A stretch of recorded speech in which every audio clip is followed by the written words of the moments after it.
Olá, já tomamos nossa água, tomamos o nosso cafezinho, você também, né? Então, e aí? Vamos retomar. O tema é didática do ensino superior. Exatamente. Então, nós aprendemos que a didática, na verdade, é a metodologia, é a maneira que você tem para atingir o seu objetivo. Como você vai fazer isso? Agora, tem uma característica? Sim, com certeza. Então, vamos falar para o pessoal essa característica? Vamos começar a falar para você. Trabalhar sempre o quê? Contextualização. Teoria versus prática. Porque realmente dentro da educação tem que ter a prática. No entanto que existem os 4 saberes da educação, né? Saber ser. Saber fazer. E o que mais? Lembram aí? Vamos deixar eles pesquisar? Vamos deixar a pesquisa. Não vamos deixar muito mastigadinho, não. É porque nós já falamos, né? Saber ser e saber fazer, que é muito importante, né? E parece que tem alguma coisa de conviver aí no meio. Isso, que seria... Então, vamos contextualizar tudo isso, trazer junto com a prática, ok? Trabalhar as dimensões, nós falamos lá, né? Técnicas e humanas. Isso. O que mais? Analisar as diferentes metodologias, né? Exatamente. Porque eu tenho um imenso, né? Uma imensidão de coisas, de técnicas e de estudiosos, de teóricos que estão aí para me mostrar o caminho. Isso. Então, eu preciso decidir qual o caminho que eu vou seguir, qual a metodologia que você vai seguir, ok? Verdade. E aí é importante que dentro dessa metodologia está lá o que você quer fazer. Então você vai ter que assumir o compromisso com a transformação da pessoa, né? Com a transformação social. E eu vou buscar sempre a maneira mais eficaz para fazer isso. Exatamente. E romper com a prática profissional individualista. Nós estamos numa época que o individualismo ele não nos leva a nada. Eu preciso promover esses trabalhos, como você disse, multidisciplinar. E entender essa multidisciplinaridade, né? Que muitas vezes antes a gente falava de interdisciplinaridade. Hoje já se fala de multidisciplinaridade. Pluri, né? Isso, pluri. Então nós temos que estar sempre atualizados. Por isso que o professor, ele tem que se atualizar em tudo isso e buscar essa maneira desse multi, dessa pluri e dessa inter e ver aonde vai aplicar elas e qual delas que eu posso trabalhar. Lembrando que eu não posso trabalhar jamais o individual. Eu preciso trabalhar essas 3 que nos dá essa liberdade para que o nosso trabalho realmente seja eficaz. Porque quando fala de transformação do social, é transformar e fazer parte dessa transformação na vida dos nossos alunos. E lembrando que a pessoa, ela é um conjunto. Né? Exatamente. Ela é um conjunto, ela não é só profissional ou só... Eu não sou só professora, né? Eu sou esposa, eu sou amiga, então eu preciso juntar tudo isso, fazer um entrelaçamento de tudo isso. Qual que é o objetivo? Me tornar melhor. Exatamente. Por isso que fala que eu preciso melhorar essa prática. Verdade. Né? E aí que dentro dessas características tem algumas que são bem específicas da pedagogia e da andragogia. Exatamente. Então eu não estou falando de criança ou de adulto, eu estou falando de métodos. Lembra que o módulo é didática. Então assim, a relação professor e aluno com a criança, né, na pedagogia. Como que é, professora? É a relação criança, né, professor e aluno, né, que é o centro, onde decide o ensinar, as ações desse ensinar e como avaliar essa aprendizagem. Então essa é a relação do professor e aluno. Então eu vou ensinar e eu vou também, né, avaliar essa aprendizagem, certo? Dentro da pedagogia. Esse é o centro de tudo. Já na andragogia, a aprendizagem, ela garante, ela adquire uma característica mais centrada no aluno. Por quê? Ele já tem o poder de decidir, né? Na interdependência, na autogestão, ele vai se autogerenciar. A criança não, a criança precisa ser direcionada, acompanhada. Por isso que diz que o professor ele decide o que fazer. Então, as razões de aprendizagem também são diferentes, não é? Uhum. Principalmente a criança ou o adulto, eles devem aprender que é uma sociedade, que a sociedade realmente espera que ele saiba, seguindo o quê? Um currículo padronizado. E isso é a razão da aprendizagem dentro da pedagogia. Aí, já na andragogia, as pessoas aprendem o que realmente elas precisam saber. exatamente. Então, esse currículo, ele já aumenta um pouquinho, porque a criança precisa aprender matemática, subtração, adição, multiplicação, né? E aí vai aumentando a complexidade, né? Conforme ele vai amadurecendo. Mas ele tem que ter uma base muito bem estruturada. Sim, exatamente. A experiência do aluno. Na experiência do aluno, o ensino é didático. Por isso que ele já diz, né? Ele é padronizado em quê? Nas experiências do aluno, que tem pouco valor, né? Por quê? Porque o aluno está no processo da aprendizagem. Já na andragogia, esse aluno, ele já tem toda uma carga de conhecimento, né? A base já foi estruturada. Então, como que ele aprende? Na interação. Então, o professor, ele já pode começar a trabalhar em grupos, sim, em duplas. Então, a metodologia já vai aumentar, né? Ele tem mais possibilidades. Correto. E a orientação de aprendizagem? Aí já é por matéria, né? Por assunto e por matéria, que são os cuidados que o pedagogo tem que tomar nessa hora de separar o material. Ver o assunto que realmente é pertinente naquelas faixas etárias de idade e dentro da matéria. E é interessante essa parte, porque assim, você falou em pedagogo, né? Mas ele precisa fazer com que esse conteúdo tenha sentido para a criança. Sim. Né?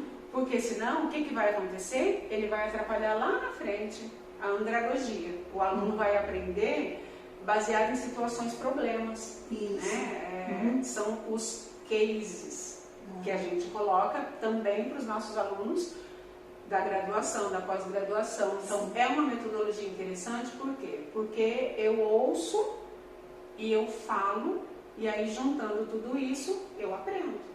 Né? Eu abstraio o que eu preciso.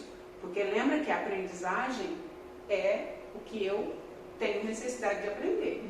E eu corro atrás e eu busco. Então, eu já começo a colocar a pessoa nesse caminho na andragogia. E é muito interessante porque dentro disso, quando nós trazemos esse aluno com assuntos pertinentes e levamos para a vida dele para frente, ele consegue resolver alguns conflitos, alguns problemas. Por quê? Porque ele aprendeu. Porque muitas vezes, hoje, nós temos muitos alunos que não conseguem fazer uma interpretação de texto. Nem ler direito. Nem ler direito. Por que será? Então, nós temos que nos atentarmos a tudo isso. E dentro da didática do ensino superior, nós podemos também ver essas dificuldades, muitas vezes, no adulto, e aí surge que nós vamos ter que trabalhar isso. Por isso que nós precisamos pesquisar tudo isso para que nós possamos ter os alunos aí bem preparados aí pela frente, né? E isso é muito interessante. Então, é um dos fatos que nós não podemos esquecer, né? Ok? E aí, que tem alguns estímulos, Sim. Né? A educação no século XXI, ela traz alguns estímulos intelectuais, né? Que ao ministrar a aula, o passar esse conhecimento que você quer transmitir, independente se é aluno, se é cliente ou qual que é o seu público, você vai interpretar, né? É a arte da interpretação. Então, eu preciso fazer um planejamento. Você falou agora em planejamento. Como que eu trabalho com isso? Né? Como que é o meu gesto? Ou será que eu sou que nem aquele boneco de posto? Né? Eu saio me chacoalhando, então eu preciso olhar para mim como profissional e trabalhar todas essas fases da minha vida, da minha imagem, do meu marketing. Né? Então, eu sou sentimental. Como que é isso? Eu sou ligada no 220, que é uma pessoa que eu conheço, né? Então, a capacidade de estimular emoções, de envolver a pessoa, porque nós aprendemos muito mais fácil se eu me sinto envolvida, se tem a atração, se eu gosto da pessoa que está me ensinando, se já estabeleceu essa relação agradável, né?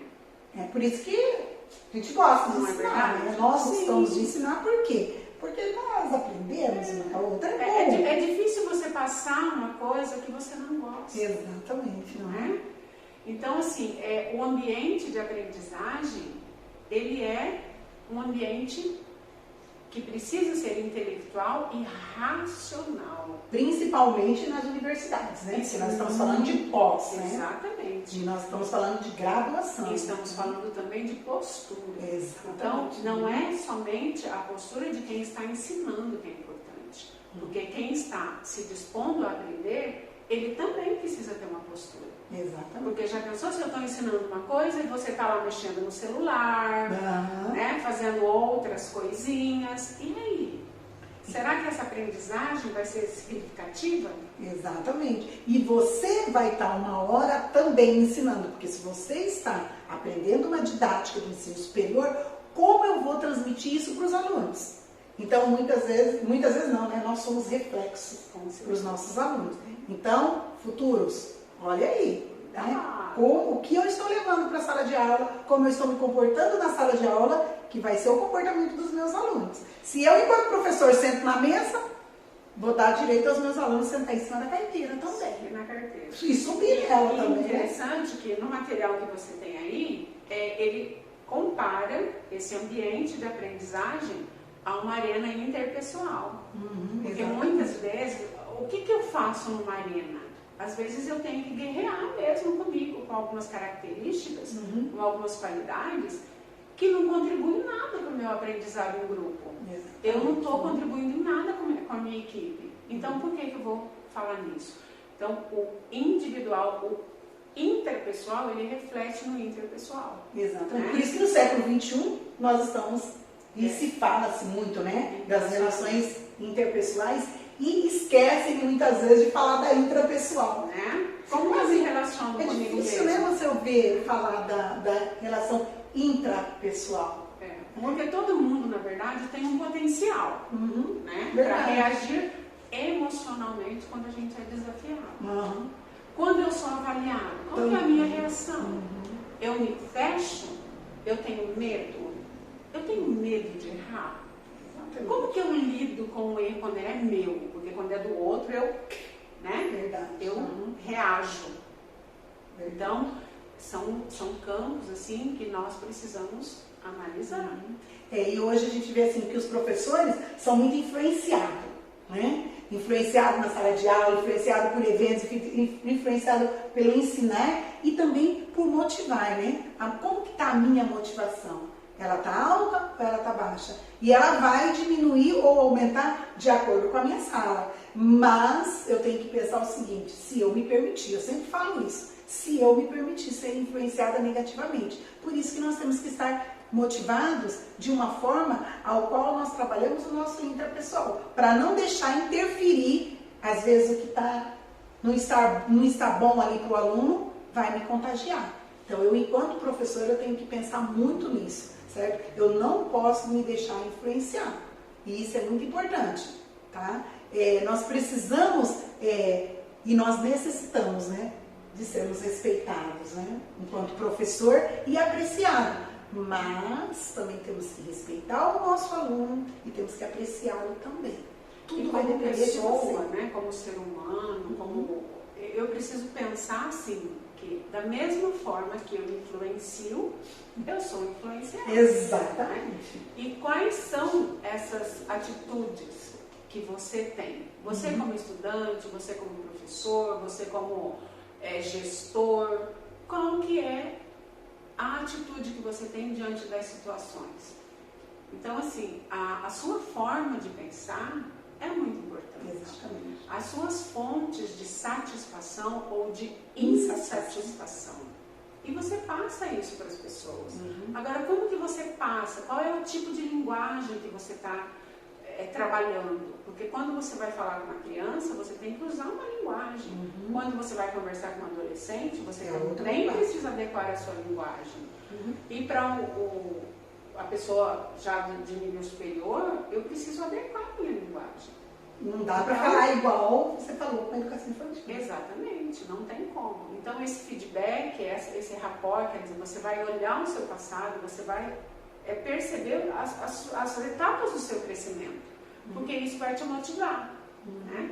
E o comportamento das pessoas, o professor, aluno, funcionário, cliente, tudo isso é uma forma de agregar valor ao seu profissionalismo, né? E cada nível tem uma maturidade. Exatamente. Cada um vai trabalhar em si dentro das suas falas. Eu não vou exigir a mesma postura de um adulto, eu não vou exigir de uma criança. Mas muitas vezes tem aluno que se comporta como criança, né? Eu estava falando que o celular está ligado, ele continua com o celular ligado. Desliga o celular, desliga o celular, vai. E desliga aí, vocês estão prestando atenção aqui, né? Então, olha a imagem, olha o desenho, né? Então, eu preciso saber o que me motiva. Exatamente. É o salário? É a carreira? O que é que está te motivando? Por que você está onde você está hoje? Na empresa que você presta serviço, na escola que você estuda, né? Então, o que te motiva? Porque, querendo ou não, nós somos prestadores de serviço a todo momento. Não existe mais aquela pessoa que, eu tenho estabilidade. Gente, cuidado. Mesma coisa, eu sou funcionário público, tenho estabilidade. Olha, começa a olhar aí essa estabilidade. Existem avaliações também dentro das escolas hoje, e ao qual mostra o que realmente o funcionário, esse professor, como é o trabalho dele ali. Então, isso tudo a gente tem que estar preparado também. E aí existe, dentro do material de vocês, que seria, dentro desse cenário todo, essa profissionalização do ensino superior, que vem lá desde 1999, aí, né, de acordo aí com essa construção do professor universitário. Né, Bianca? Vou falar um pouquinho sobre isso, né? Infelizmente, assim, nós estamos numa época, né, onde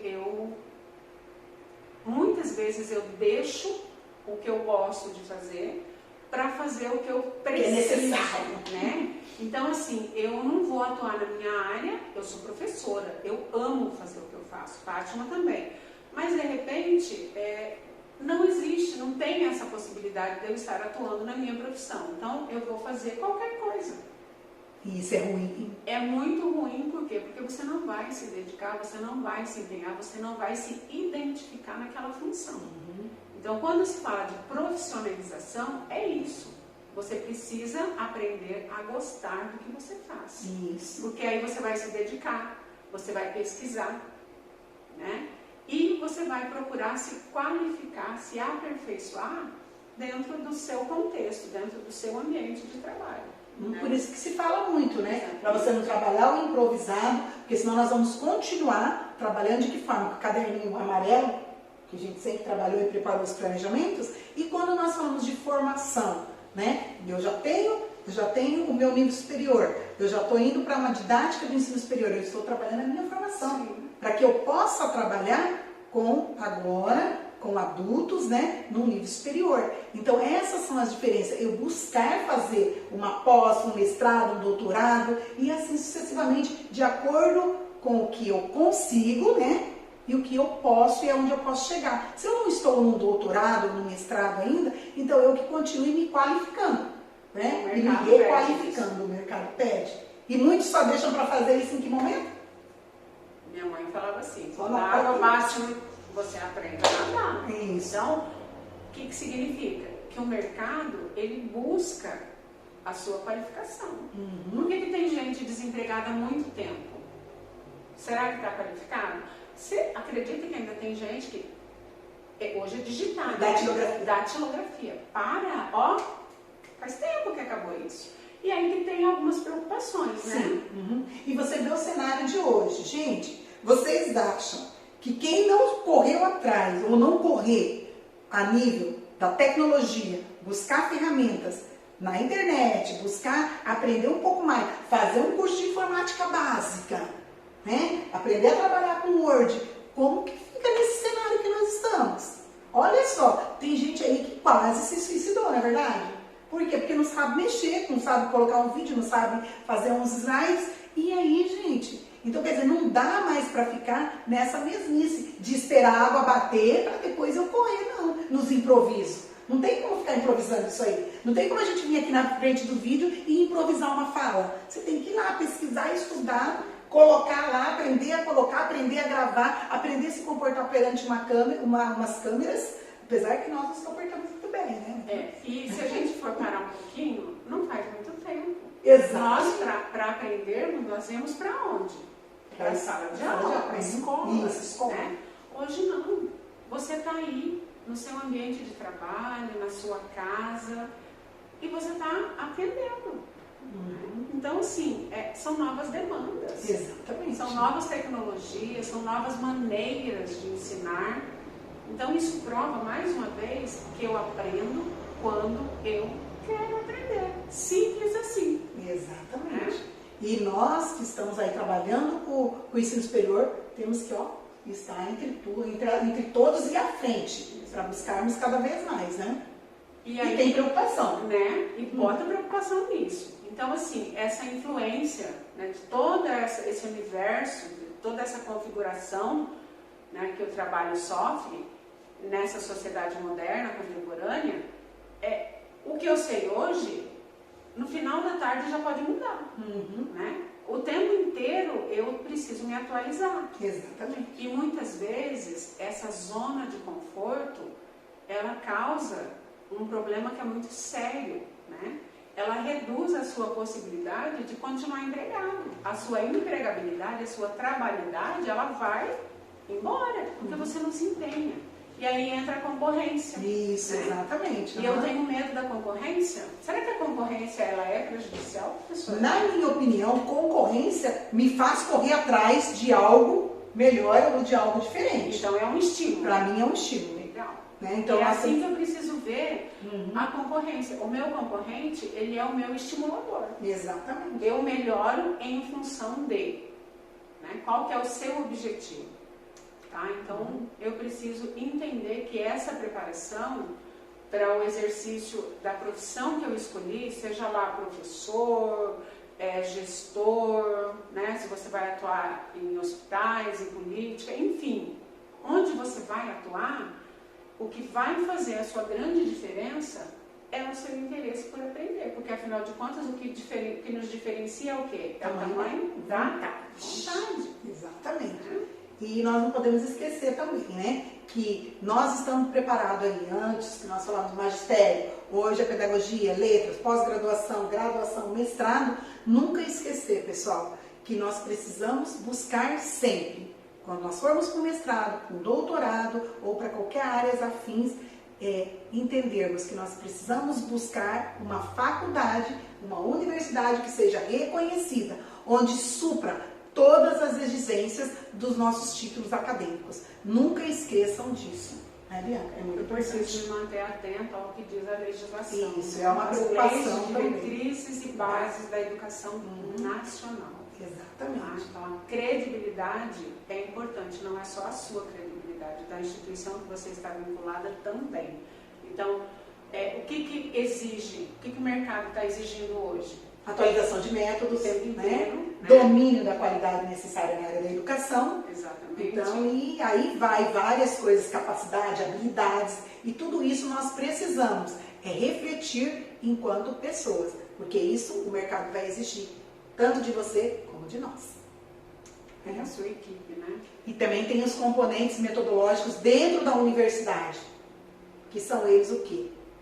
Pessoas, componentes didáticos e problema. O que é esse problema? Eu não entendi. É nós identificarmos, né, o que está ali nessa situação, qual que é a condição que gera tudo isso e que influencia os obstáculos dentro de uma instituição. Quais são as suas limitações? Quais são as suas limitações? E isso são os componentes que se pedem, né, e nós temos que nos atentar, né? O objeto, né? Então, todo componente ele dessa tem formação, um objeto. Então, qual que é esse objeto? De uma parte tem o profissional e da outra parte tem o processo. Sim. Né? O processo pedagógico ou o processo metodológico que vai te causar esse aumento da sua qualidade, que é o que a gente está buscando. É o que nós estamos buscando como professores, como educadores, é esse nível de qualidade elevado. Exatamente, que aí vem o objetivo principal, né? Exatamente. Que é nos prepararmos, né, para essas mudanças educacionais que nós estamos enfrentando agora. Olha para você ver, né, como que é interessante. Quando se foi falado isso há anos atrás e hoje nós estamos vivendo esse cenário. Por isso que nós temos que estar sempre pesquisando para essas mudanças e para enfrentar tudo isso no ramo da educação, que é o que nós estamos fazendo agora. Você está aí do lado de uma telinha e nós estamos aqui falando com vocês para que dê sentido essa continuidade desse aprender a aprender, né? Que é um dos nossos lá, dos quatro. Já estou falando, já é o que nós perguntamos. Então, a educação à distância, ela está tomando uma proporção assim que às vezes é até assustadora. Quando eu falei que ontem, o que era atual ontem, hoje já não é mais, é isso, né? É uma comunicação que eu preciso me preocupar em ser assertivo o tempo inteiro. E entra mais aí, existe conteúdo, existe os métodos, né? Que nós vamos ter, sempre estar colocando lá. São tudo componentes do quê? Metodológicos dentro de uma universidade. E que nós precisamos estar atento a tudo isso. E dar uma lidinha no material, para que vocês possam realmente ver o que é o conteúdo, o que são os métodos, né? Quais são os meios, quais são as formas e de que forma tem que ser esse trabalho metodológico sua enquanto professor, sua enquanto docente do nível superior, para que amanhã ou depois você saiba construir tudo isso dentro do seu planejamento, né? E eu preciso me preocupar também que existem falhas. Sim. Né? E algumas dessas falhas que nós gostaríamos de pontuar agora, que nós vamos pontuar agora, a primeira é a imprudência. Né? É verdade. Eu não tomo cuidado da forma como eu estou fazendo, o que eu estou fazendo, então isso para mim não é importante. É importante sim, porque a sua imagem, ela está ligada à imagem da sua empresa, à imagem da instituição que você está vinculado. Segundo, é a covardia. Quantas vezes você já deixou de fazer o que você gostaria de fazer por medo? Né? Temperamento impetuoso. Eu sou assim, pronto, não vou mudar. Nós já não estamos mais nessa era de Gabrielas. Né? Lembra da Gabriela? Eu nasci assim, eu cresci assim e vou viver assim. Então, eu preciso olhar também se eu não estou sendo muito honrado, né? Aquela coisa que ninguém me desvirtua. Eu preciso tomar cuidado para passar isso para as pessoas. Né? E a excessiva disponibilidade, você está sempre, eu faço isso, pode deixar. Isso também é um problema, porque você acaba, exatamente, mundo lindo, tudo lindo, pessoa linda, situação linda. Não, eu preciso entender que não sou só eu que estou disponível. E que às vezes, professora, se eu estou sempre disponível, o que acaba acontecendo? Você deixa muita coisa sem fazer. Isso, porque você assume tanto que você vai se sentir sobrecarregado, não é verdade? Será que não é esse o seu caso? Você que está aí, vamos pensar, amigo. Analisa aí. Né? E tudo isso leva a quê? Problema, né? Nos expõe aos problemas, né? Exatamente. Então, é isso aí, pessoal. Lembre dessas 5 coisinhas aí. Se olha no espelho e vê em qual delas você se enquadra. E se você não se enquadrar em nenhuma, parabéns, sucesso. Mas se você pelo menos se enquadrar em uma, vamos cuidar para termos sucesso lá na frente. Senão, nós vamos, tá aí meio fora, né? E a frase? Qual? A outra. Vamos lá na frase, você vai, muda. Mudar a frase. Quem não muda? Então, dança. Aí eu adoro essa frase, sabe? Aí o comandante diz o quê? Esse é o Sun. O comandante que não for versado na arte de variar os planos, ele não vai conseguir fazer uso dos seus soldados.